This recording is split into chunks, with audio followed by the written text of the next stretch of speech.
નમસ્કાર. એક બહુ સામાન્ય સવાલ છે પણ ખૂબ જ મહત્ત્વનો સવાલ છે કે કોઈને 15 શેક તમે કહો, કોઈને 30 કહો, એ બંનેને અલગ અલગ કેમ અને એનું શું કારણ હોય છે?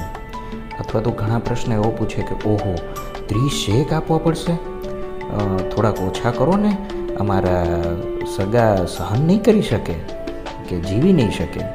તો આવા પ્રશ્નોનો જવાબ આપવો જરૂરી છે અને એ જવાબ એવો છે કે રેડિયેશનની જે સારવાર છે એ એક જ પ્રકારની હોય છે. ફક્ત ફરક એટલો હોય છે કે એક રેડિયેશનના વધારે ભાગ પડે, એકના ઓછા. જો હું 30 કહું તો નાના 30 વખત રેડિયેશન આપવા પડે એટલે સારવાર લાંબી ચાલે, અને જો હું 15 કહું તો મોટા 15 શેક આપવો પડે અને સારવાર 15 સેટિંગમાં પૂરી થઈ જાય છે. પણ આનું પાછળનું એક કારણ છે. જો બીમારી એ કયા ભાગમાં છે, શરીરના કયા ભાગમાં છે, અને એ જે ભાગમાં બીમારી છે એની આસપાસ કયા એવા અંગો છે, શું એ મહત્ત્વના છે, શું એના વગર આપણે ના જીવી શકીએ એટલા બધા મહત્ત્વના છે?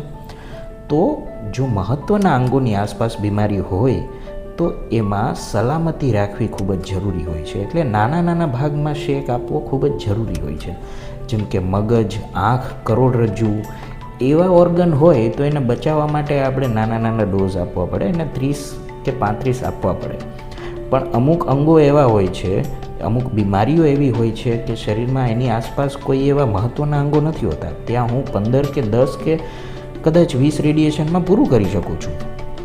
તો રેડિયેશનની અસર તો સેમ જ હોય છે, પણ આડઅસર ઓછી થાય એના માટે ખાસ આ ફ્રેક્શન્સ જરૂરી છે. મતલબ કે કેટલા ભાગમાં શેક પૂરો થાય છે એ ખાસ જરૂરી છે, અને એ ડૉક્ટર જ નક્કી કરશે. તમારા અંગ ક્યાં નુકસાન પામે છે, ક્યારે બીમારી વધારે સારી થવાની શક્યતા છે, એ ડૉક્ટરનું કામ હોય છે.